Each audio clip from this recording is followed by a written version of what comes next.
भाजी खाऊन कंटाळा आलाय, रोज तेच तेच खाऊन बोर झालात, मग आज हा भन्नाट आणि झटपट तयार होणारा पर्याय तुमच्यासाठी.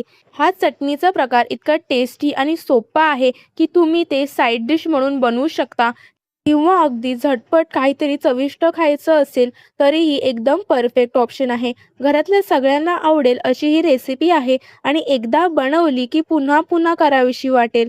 तर चला, तर वेळ न घालवता लगेच रेसिपीला सुरुवात करूया. कढईमध्ये 2 चमचे तेल गरम करून घ्यायचे. तेल गरम झालं की त्यामध्ये 1 चमचा जिरं घालायचे. जिरं छान फुललं की छोटा पाव चमचा हिंग घालून घ्यायची. 2 मोठे कांदे बारीक चिरून घेतले ते घालून घ्यायचे.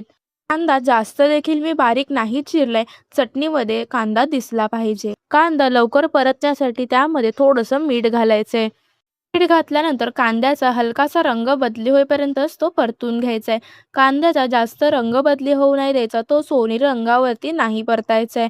कांदा हलकासा मऊ होईल इतपतच तो परतून घ्यायचा आहे. आता इथे हलकासा कांदा माझा मऊ झालेला आहे. यामध्ये मसाले घालून घ्यायचे आहेत. 1 चमचा काश्मीरी लाल तिखट घातले, पाव चमचा हळद, अर्धा चमचा मालवणी मसाला घालून घेतलाय. तुम्ही घरामध्ये इतर कोणताही मसाला वापरत असाल तो तुम्ही यामध्ये घालू शकता. कांदा गोड असतो त्यामुळे लाल तिखटचं प्रमाण थोडं जास्त ठेवायचंय. काश्मीरी लाल तिखट घातल्यामुळे चटणीला रंग अगदी सुरेख येतो. मसाले तेलावरती छान परतून घ्यायचे.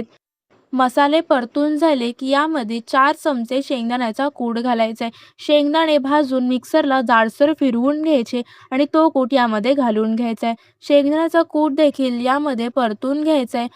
आता चवीनुसार मीठ घालून घ्यायचं. आपण आधी देखील मीठ घातलं होतं त्यामुळे यावेळेस कमी मीठ घालायचं आहे. मीठ घातल्यानंतर पुन्हा 1 मिनिटभर परतून घ्यायचे.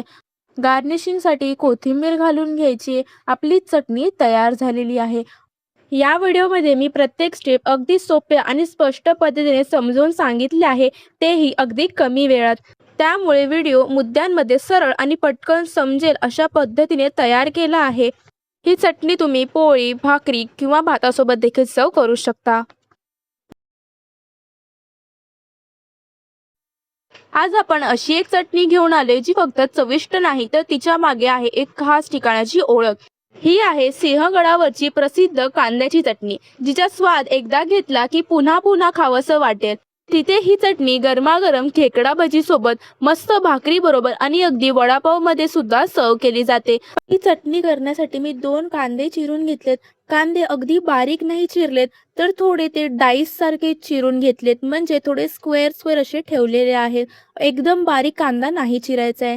त्यामध्ये 1 चमचा लाल तिखट घालायचे आणि चवीनुसार मीठ घालून मिक्स करून घ्यायचे. कांद्याला संपूर्णपणे हे मसाले लागले पाहिजेत.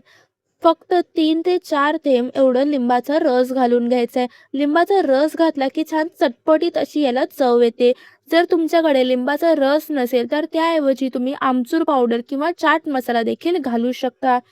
ही चटणी ज्यावेळेस तुम्ही खाणार असाल त्यावेळेसच तुम्ही बनवा. आधीपासून चटणी बनवून ठेवू नका. आता या चटणीवरती आपल्याला एक छोटीशी फोडणी द्यायची. त्यासाठी इथे मी तेल गरम करून घेतले, त्यामध्ये हिंग घातले. आता तुम्ही हा आवाज ऐका.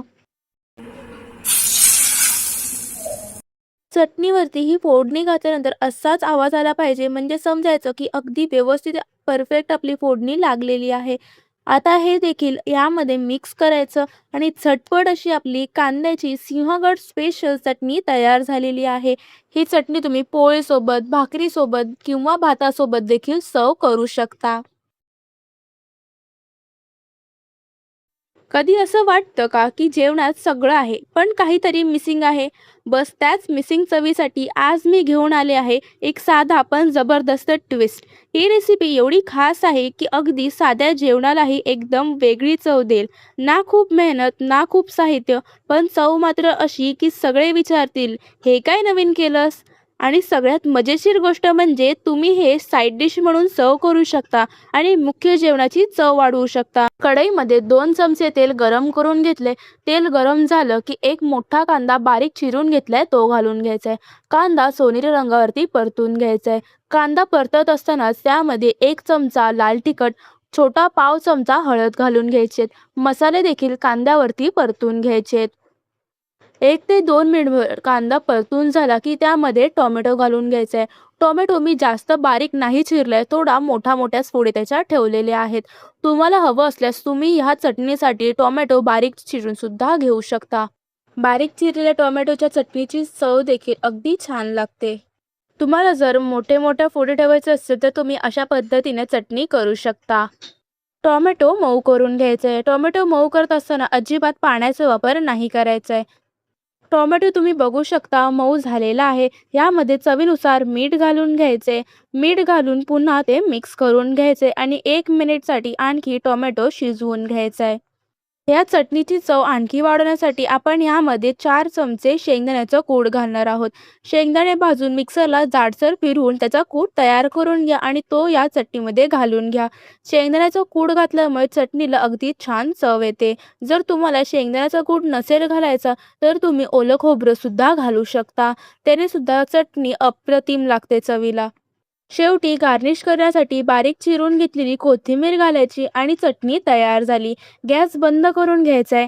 ही चटणी तुम्ही पोळी, भाकरी किंवा भातासोबत देखील सर्व्ह करू शकता. चवीला अप्रतिम लागते, झटपट तयार होते. मुलांना किंवा मोठ्यांना तुम्ही टिफिनला देखील ही चटणी देऊ शकता. कधी काय भाजी करायची सुचत नसेल तर अशा पद्धतीने तुम्ही ही चटणी बनवू शकता. बनवायला देखील अगदी सोपी आहे आणि झटपट तयार होते. रेसिपी कशी वाटली हे कमेंट करून नक्की सांगा. रेसिपी आवडली असल्यास व्हिडिओला एक लाईक नक्की करा. चॅनलवर नवीन असाल तर चॅनलला सबस्क्राईब करा.